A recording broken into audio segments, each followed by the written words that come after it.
Salut les swing dancers, c'est Julien pour Blabla Swing et aujourd'hui je suis en présence d'un autre Julien. Salut Julien. Salut Julien.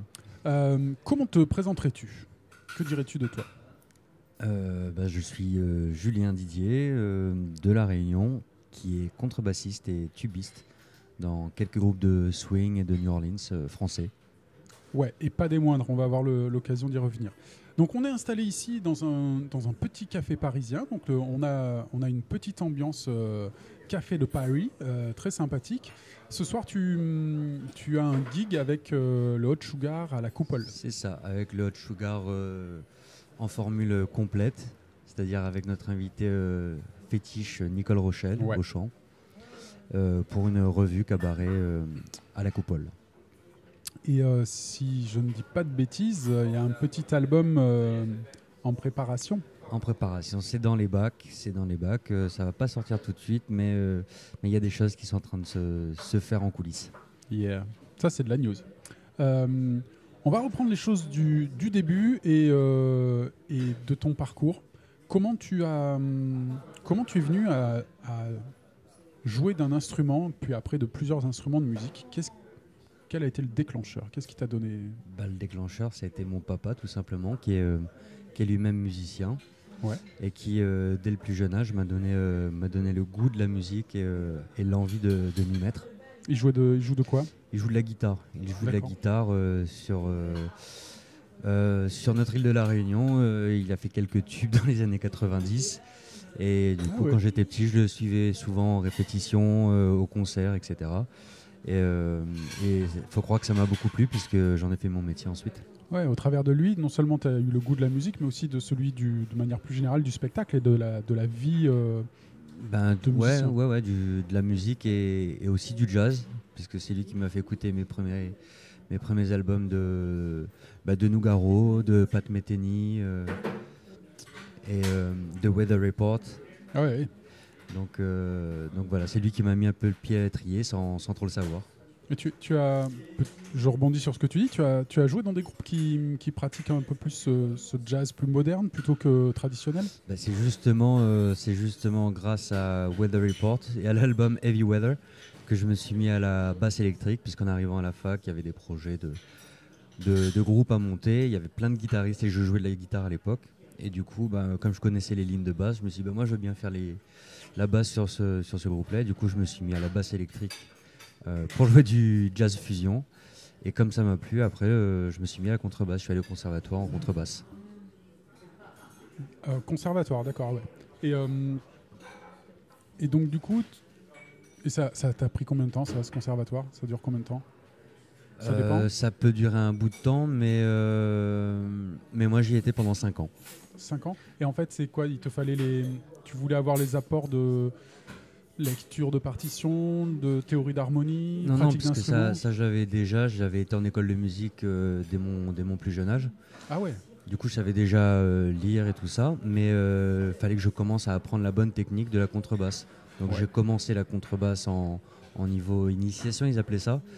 Et quand on a déjà un bagage, j'étais en classique et en jazz, et comme j'avais un bagage, j'ai pu passer mes cycles assez vite. D'accord. Et là c'était encore à La Réunion ou ça? Non, c'était à Montpellier. Voilà. Et tu navigues beaucoup entre Montpellier et Paris, du coup? Voilà, du coup, puisque je joue avec l'autre Sugar Band et qui sont essentiellement basés à Paris, je me retrouve à faire beaucoup la navette pour les rejoindre et ensuite aller aux destinations de nos concerts, quoi.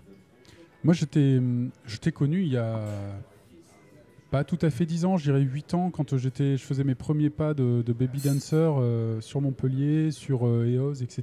J'ai découvert les Magic Shookets dans lesquels tu joues. Et puis après, je t'ai croisé dans plein de formations montpelliéraines. Comment ça a commencé cette aventure avec le jazz qui swing? Tu fais très bien la jonction, parce que du coup, à la fin de mon conservatoire, je n'avais plus de bourse, j'étais plus étudiant, j'avais besoin de payer mon loyer, et là, il y a des musiciens manouches qui m'ont appelé pour que je joue avec eux 4 fois par semaine. Ouais. Donc j'ai mis le pied à l'étrier en allant faire des concerts de manouches 4 fois par semaine. Et ensuite, les Magic Shookets m'ont vu avec eux et je me suis fait embaucher en tant que contrebassiste de swing depuis. Bim, paf, direct. Voilà. D'accord. Et une reformation serait-elle un jour possible? des Magiques? C'est pas vraiment que le groupe soit dissous, c'est surtout que comme on a tous plein de projets, Ah ouais. Quand on nous appelle, c'est pas forcément pour les Magic Shookheads. Si le nom Magic Shookheads ressort, oui, on leur retrouve l'équipe puisqu'on se voit encore tous souvent. On joue même ensemble dans plein d'autres formations. Mais c'est juste que voilà, il n'y a plus l'étiquette Magic Shookheads, même si on se voit toujours et qu'on joue toujours ensemble. Je crois sentir que le Bolden Buddies est déjà un peu plus actif, enfin il y a un peu plus de dates récentes. Voilà, c'est ça, et il faut savoir que du coup dans le Bolden Buddies Little Big Band, il y a tous les musiciens du Magic Shookheads, qui ont joué depuis 10 ans, quoi. Moi j'appelle ça le Magic Shook Big Band, quoi, en fait. Hein, c'est un peu le principe.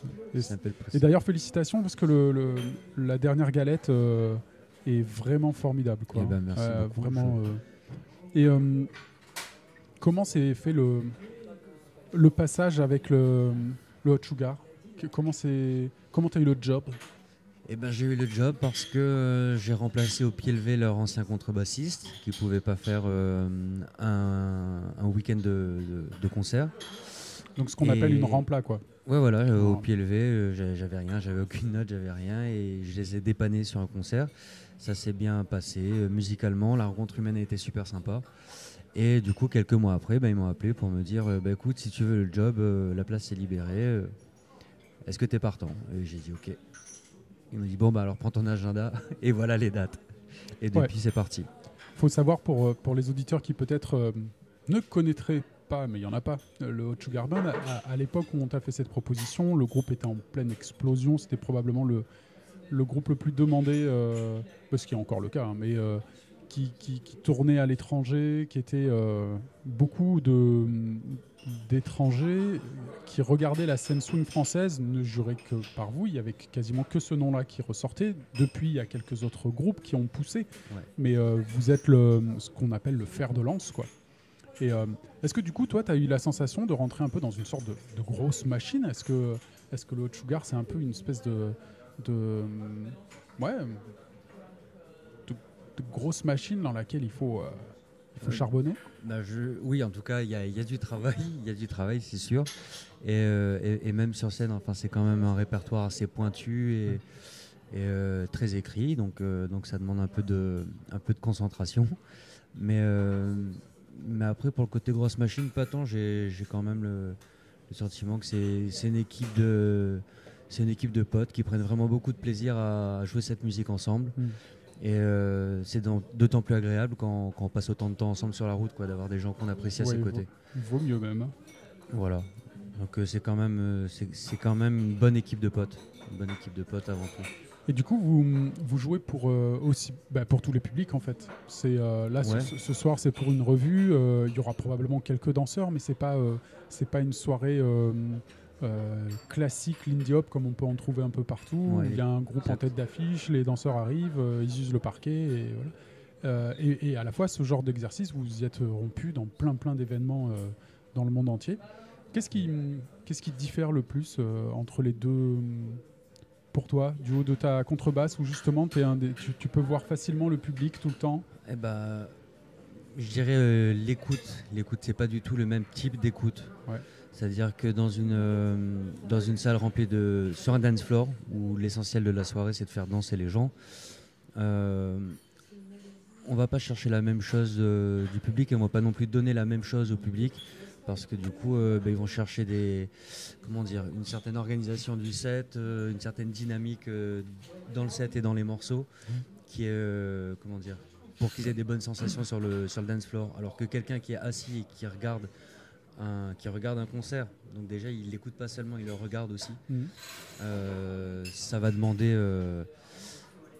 ça va demander un peu plus de finesse, je dirais, puisqu'on pourra avoir plus de dynamique. Ouais, peut-être plus de subtilité, aller plus bas dans les tempi, changer les esthétiques un petit peu, puisque du coup ça conditionne vachement les pas des danseurs, le type de rythme qu'on va utiliser, etc. Ouais. Et du coup, on va pas jouer les mêmes morceaux en fait. Il y en a qui sont compatibles pour les deux, et certains qui sont plus appropriés aux danseurs, et d'autres plus appropriés aux aux spectateurs. Ouais, ouais. Voilà. Ouais, clairement. Puis c'est vrai que les histoires de tempo peuvent vite être soit, si c'est un tout petit peu trop rapide, ça va être le fameux morceau qui déclenche une jam parce Exactement. que ça a la patate Exactement. et on se sent pas forcément de le danser en entier. Il y a aussi ça. Voilà, par exemple. Et si c'est un morceau trop lent, bon, bah, les gens vont pas forcément danser non plus parce que c'est pas super pratique pour leur triple step.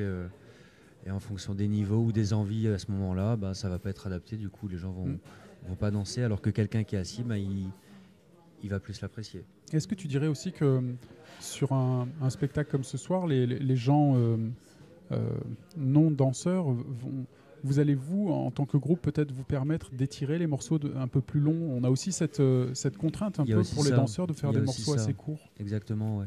On veut pas les épuiser, on veut pas qu'ils s'ennuient trop. Alors du coup, on prend moins le temps. Ouais. On prend moins le temps parce que ça convient mieux à un dance floor. Ouais.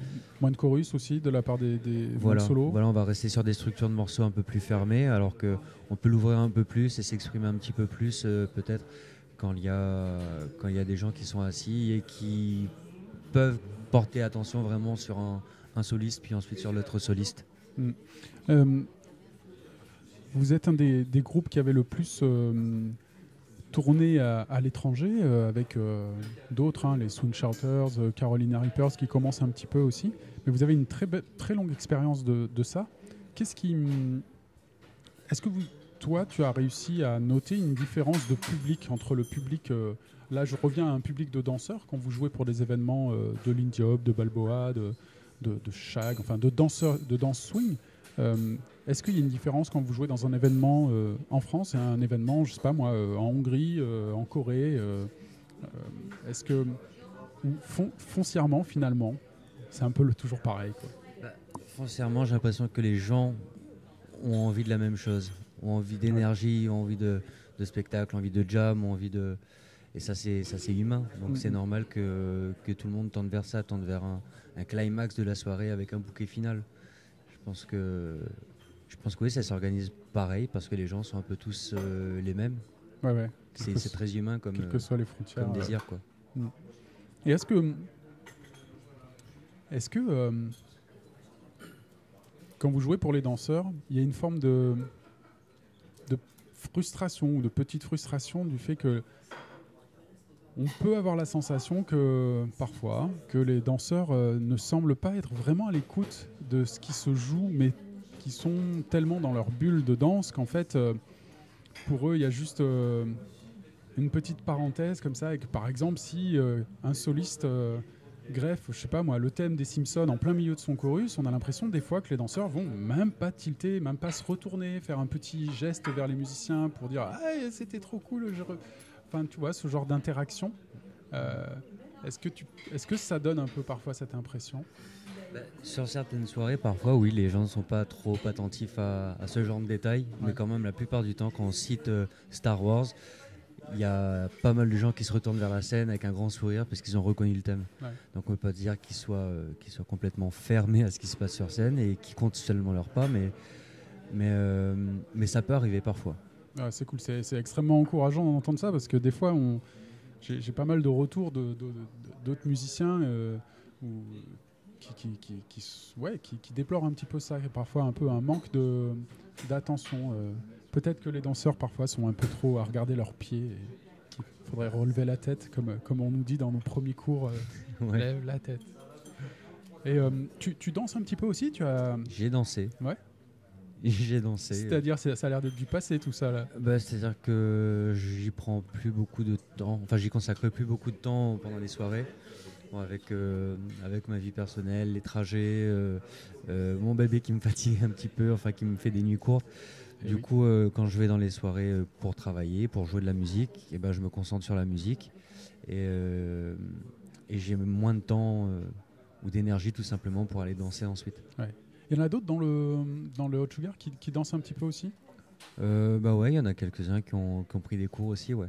J'ai l'impression qu'il y a un truc comme ça qui fait que arriver à un stade chez certains enseignants ou disons grands pratiquants de danse, à un moment donné, ils s'intéressent aux instruments aussi.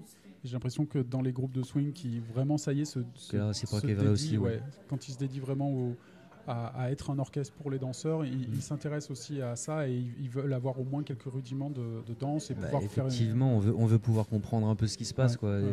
Essayer par nous-mêmes, essayer de comprendre le délire, l'état d'esprit des gens. C'est vrai que si on n'a jamais fait un triple step et qu'on te bombarde un Nagasaki à 280 et on se dit oh là, oh, ça va être compliqué l'histoire. Ouais, c'est-à-dire que y a des morceaux qui marchent et d'autres qui marchent pas. On voit que la piste se vide ou pas.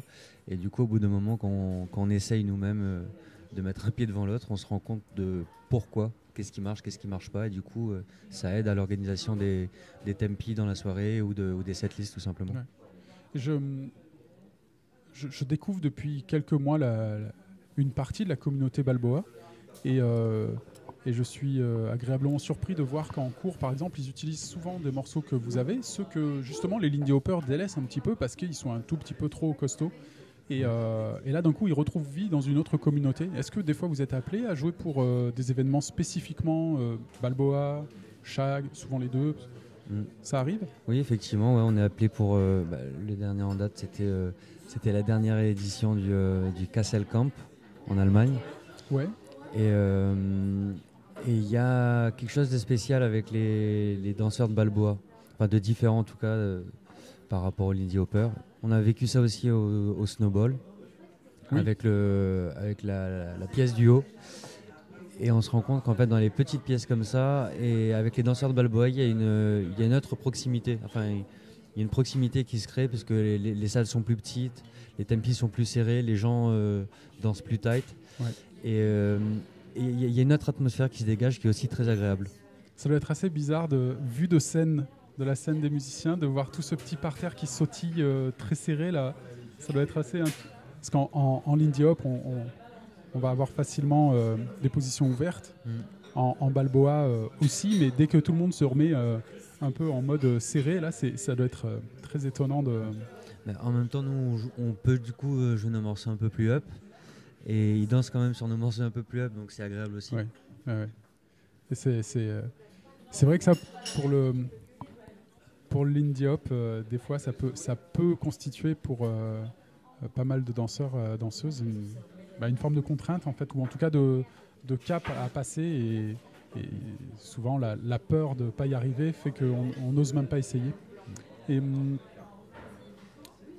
quels sont tu nous as parlé de quelques influences, en fait, Weather Report, etc. Mais après, dans le jazz traditionnel, est-ce qu'il y a des artistes qui t'ont vraiment marqué dans ce registre-là ? Oui. Il y a notamment des artistes qu'on joue pas mal avec le Hot Sugar Band, comme John Kirby, l'orchestre de John Kirby, Duke Ellington, que j'adore forcément. Donc Ben Webster aussi, que j'adore, Cootie Williams, Royal Ridge, tous ces grands noms-là qui me touchent énormément. Et d'ailleurs, c'est intéressant ce que tu dis, parce que j'ai l'impression que beaucoup de ce que j'appelle les têtes de gondole, c'est-à-dire les Européens qui sont souvent profs, qui souvent gagnent des compètes, qu'on voit un petit peu partout, là, tout cela, ils semblent depuis quelques années vraiment s'intéresser quasiment de manière unanime à un petit peu le après swing era, quoi. Tout ce que ces musiciens-là qui étaient dans ces big bands, Ben Webster, Cootie Williams, même Coleman Hawkins, tout ça, dès qu'ils s'en sont extirpés et qu'il y a eu cet avènement du bebop, mais le swing continuait en concomitance, quoi.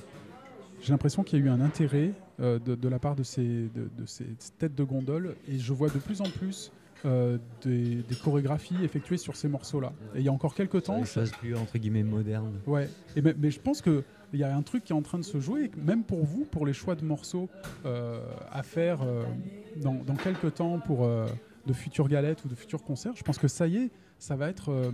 que l'ouverture commence à se faire aussi. On serait dans le pré-bop.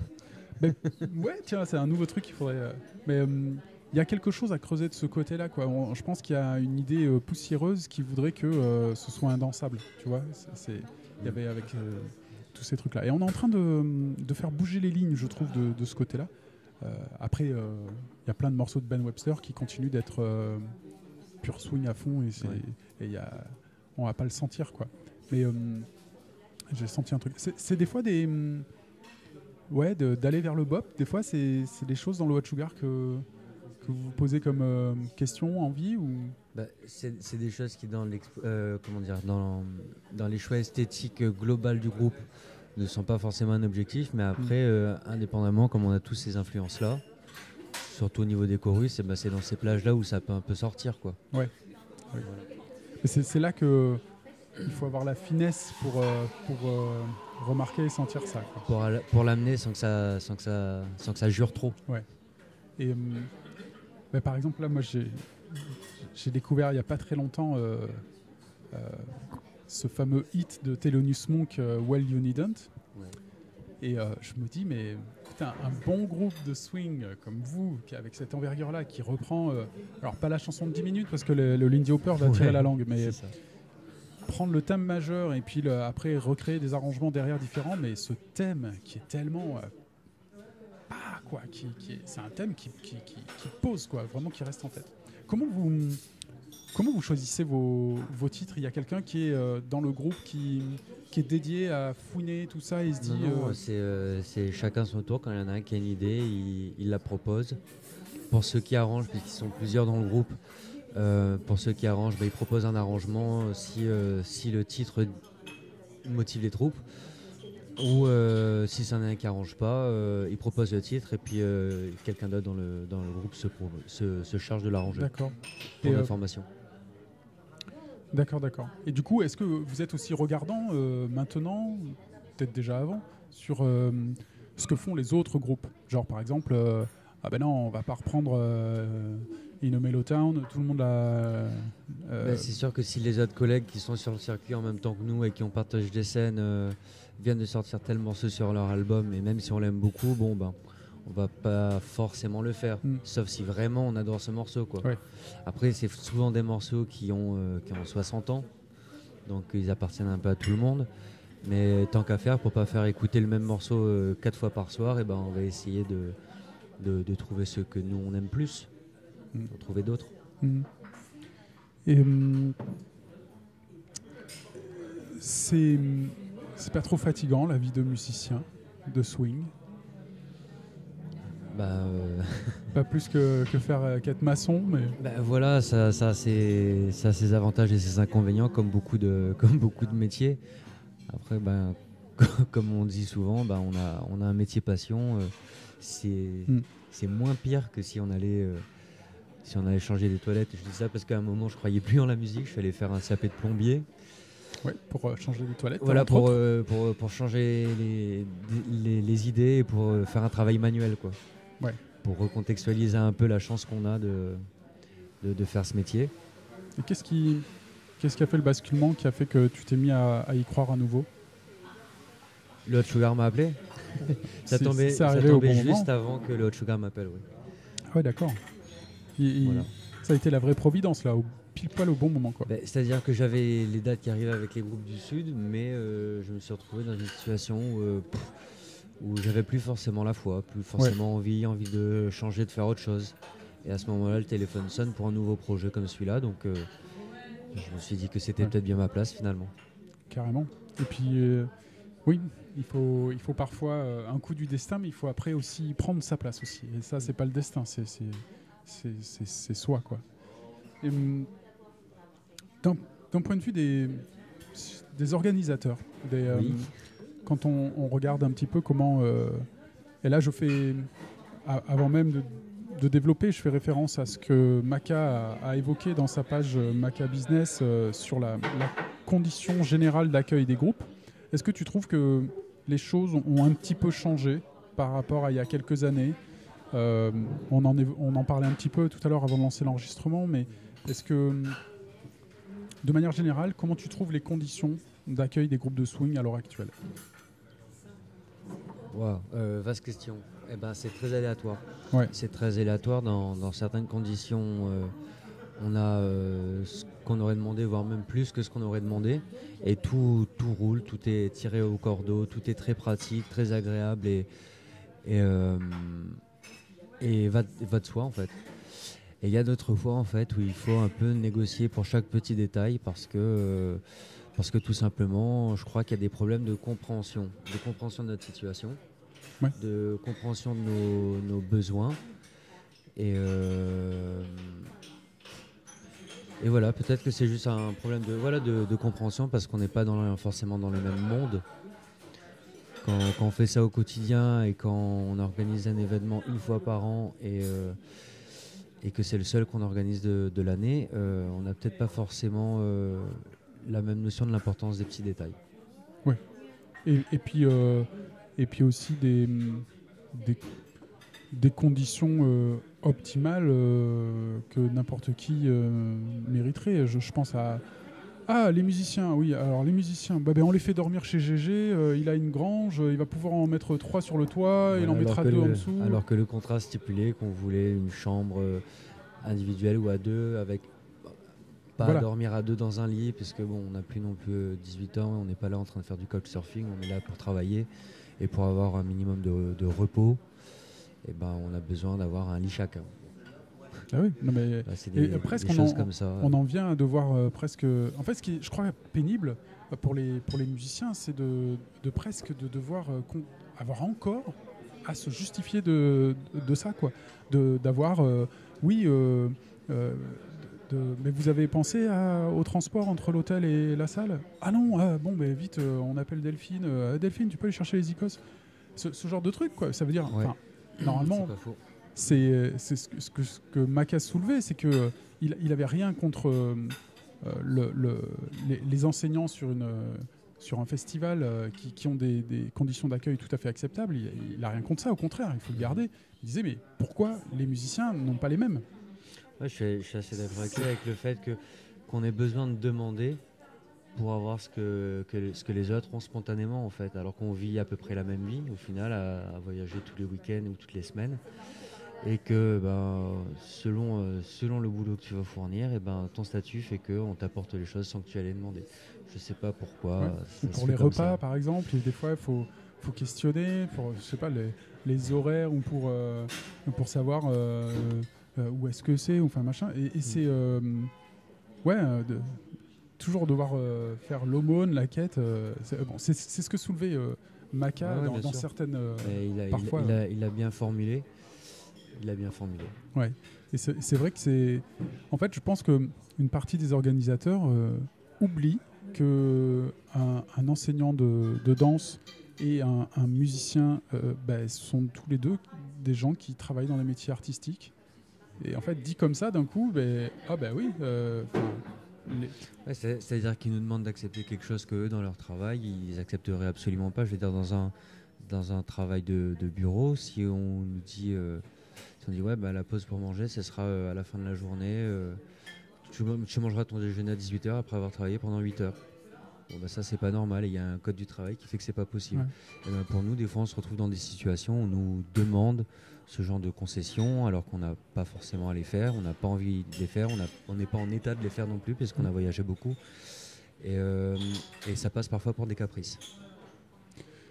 Et à la fois, alors sur le moment ça peut passer pour ça, mais à la fois aussi c'est ce qui fait que vous êtes un peu les ambassadeurs d'une haute idée de ce qu'est un groupe de swing consciencieux, pro, et qui fait du good job, quoi. Et en fait, avoir cette attitude-là, ça tire tout le monde vers le haut, parce que ça ouvre la voie à l'excellence plutôt que à quelque chose de mal fait, d'insipide et de pas pro. Et ouais. Après, j'espère vraiment que les lignes sont en train de bouger, tout doucement. J'en parlais avec Fernando aussi. Tu vois, par exemple, c'est con, mais sur les vidéos YouTube, bon, les bands commencent tout juste à être nommés. Ouais. Tu vois, il y avait encore cette importance des performeurs Au détriment des groupes qui sont derrière. Au détriment des groupes qui animent tout ça, quoi. Quand ils le font sur du live. Et de plus en plus de démos de profs, de compétitions se font sur du live. Limite. Et puis ça aussi, c'est pareil, c'est une vraie adaptation quand on demande par contrat de faire d'animer des compétitions. Ça veut dire choix de morceaux, travail du répertoire, ça veut dire travail de la durée, l'enchaînement, la réactivité. Bon, il y a toute une préparation à ça. C'est difficile de s'improviser Pim pam poum, bah oui, des compètes, mais ouais, je te les anime. Alors, il y a une différence entre animer un petit Jack and Jill une fois et puis vraiment aller dans un événement de compétition comme, je sais pas moi, la Savoy ou d'autres. C'est quand même un vrai savoir-faire. Ouais, c'est quand même un travail en plus, oui, c'est sûr. Et là, je vois que les choses bougent un petit peu sur les affiches des événements. Le nom des groupes commence à apparaître avec des caractères de police aussi gros que celle des profs. C'est tout con, mais ça commence à se mesurer par ça, par le caractère de police, par le fait que sur les vidéos qui émanent des différentes plateformes, essentiellement YouTube, le groupe est mentionné. Parfois, ça va même jusqu'à mettre le lien où tu peux te procurer leur musique. C'est incroyable, t'imagines. Donc, il y a du mieux. On y va. Et c'est tant mieux. Mais c'est vrai que des fois, on a l'impression qu'on oublie un peu tout ça, alors que ça devrait être le b.a.-ba, en fait. Ça devrait être par là où on commence, quoi. Tu prêches un converti. Tu prêches un converti, mais comme je t'ai dit, le retour de bâton derrière, c'est que après tu peux être accusé de faire des caprices de star quand tu demandes ce que tu estimes être le minimum quand tu accueilles des gens pour travailler. Du coup, voilà, il y a quand même une marge de manœuvre relativement étroite entre ce dont tu as besoin et ce que les gens veulent bien concéder d'emblée. Ouais. Et ça, c'est pour soigner son image publique, du coup, qu'on est obligé de faire des concessions pour justement pas être pris. Il faut trouver l'équilibre. Voilà, c'est ça, pour pas que les gens aient l'impression que tu es trop tiré sur la corde et que tu profites d'eux, alors qu'en fait, non, tu essaies juste de travailler normalement, quoi.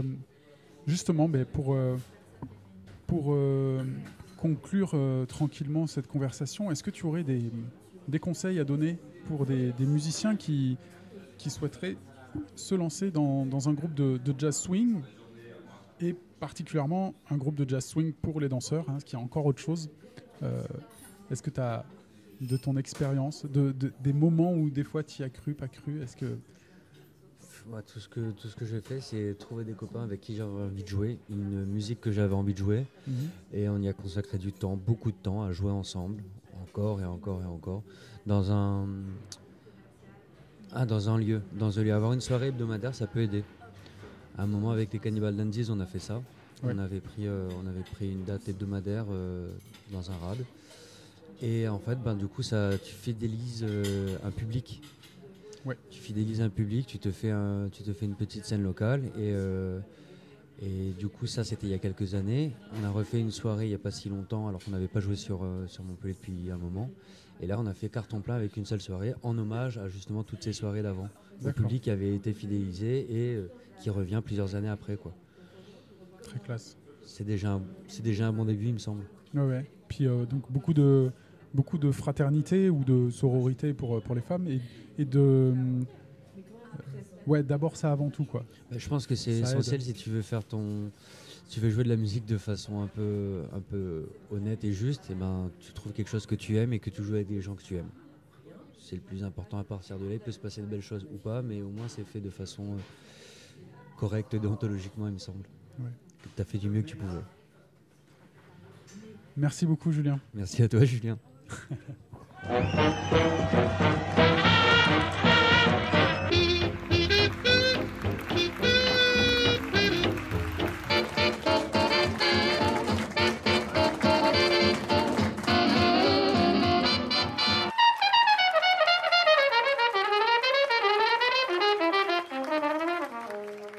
Blah blah swing.